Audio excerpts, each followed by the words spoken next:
तो बच्चों यूपीएसआई के बारे में अगर आप जानना चाहते हो तो पहले सब सिंपल ग्रेजुएशन होनी चाहिए, यानी कांस्टेबल में 12th है तो यहां ग्रेजुएट व्यक्ति ही चलेगा।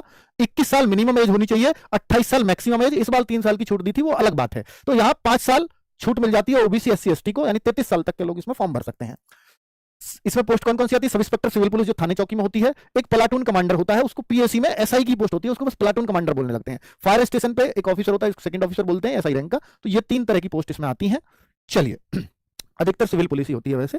आगे अगर बात करते हैं कि भाई क्या क्या एग्जाम का पैटर्न है, एक ही एग्जाम है एसआई में भी सिर्फ, ठीक है, और वो सीबीटी नहीं है, वो भी ओएमआर बेस्ड ही है। ओएमआर बेस्ड है, सीबीटी यहां गलत लगा है, पहले होता था अब नहीं, ठीक है। और ये डीवीपीएसटी होता है, फिर पीईटी होता है, और फिर जो है पीईटी मतलब रनिंग, पीईटी में ओनली रनिंग, डीवीपीएसटी एक ही दिन हो जाएगा आपका, फिर मेडिकल टेस्ट और फाइनल मेरिट, वो सबको मालूम ही है। 160 क्वेश्चन आते हैं, 400 अंक का होता है, 2 घंटे का समय मिलता है, और 2.5 अंक का एक प्रश्न, आप लगा लो हिसाब, 2.5 अंक का ही बैठेगा। क्या क्या चीजें आती हैं? हिंदी 40 क्वेश्चन, 100 नंबर, एक क्वेश्चन 2.5 अंक का।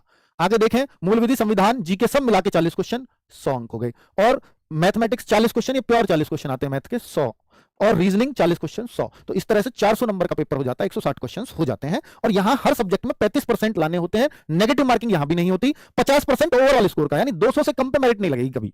पेपर बहुत हार्ड आ गया तो कभी कट ऑफ 190 नहीं लेके जाएंगे। ये कहने का मतलब ये है कि ओवरऑल 50% तो सब में चाहिए, तो वो तो भाई उसका 200 पे वैसे भी कहां कट ऑफ जाती है, ठीक है। तो 35% मतलब हर सब्जेक्ट में चाहिए, यानी हर सब्जेक्ट में आपको 14 क्वेश्चन, 35% 14 क्वेश्चन बैठते हैं। हिंदी में 14 क्वेश्चन मिनिमम सही होने चाहिए। कोई सब्जेक्ट आपका वीक है और 14 क्वेश्चन सही नहीं है, तो आपके कितने भी मार्क्स है मेरिट से कितने भी ऊपर हो, तो आप फेल हो जाओगे। ये इसका कहने का मतलब है। ये कांस्टेबल नहीं होता है, सिर्फ ऐसा ही होता है, ठीक है। और मेरिट इतनी हाई आने लगी है वैसे भी भाई, फिर इनका 35-37% का कोई फर्क नहीं पड़ता। और अगर बात करते हैं कि भाई पीएसटी की, फिजिकल के स्टैंडर्ड क्या है, नापतोल क्या है, 168 सेंटीमीटर हाइट है लड़कों की, 152 लड़कियों की, न्यूनतम वजन बिल्कुल कांस्टेबल वाला, बिल्कुल कांस्टेबल वाली चेस्ट, ये कंडीशन भी सेम कांस्टेबल वाली। 4.8 किलोमीटर वहां मिलता है कांस्टेबल में, इसके लिए 25 मिनट, यहां 28 मिनट, 3 मिनट ज्यादा। एसआई का फिजिकल आसान थोड़ा सा कांस्टेबल से। और 2.4 किलोमीटर महिलाओं के लिए, वहां 14 मिनट है तो यहां 16 मिनट है। तो ये अच्छा है और आसान है फिजिकल कांस्टेबल के मुकाबले, होता भी है, बड़ी पोस्ट है तो फिजिकल आसान मिलेगा। आईपीएस में जाओगे तो वहां बिल्कुल ही आसान मिलेगा, है ना। अगर मैं बात करता हूं आवश्यक दस्तावेज क्या क्या होंगे, 10th की मार्कशीट, 12th की, और ग्रेजुएट ऐड हुआ है। आधार कार्ड सबके पास होना चाहिए, जाति प्रमाण पत्र अगर आप ओबीसी एससी एसटी हैं तो, मूल निवास अगर आप यूपी से हैं तो, और फोटो साइन ये सबके पास होता ही है। तो ये आपकी कंडीशंस हो गई हैं यूपीएसआई का फॉर्म भरने के लिए।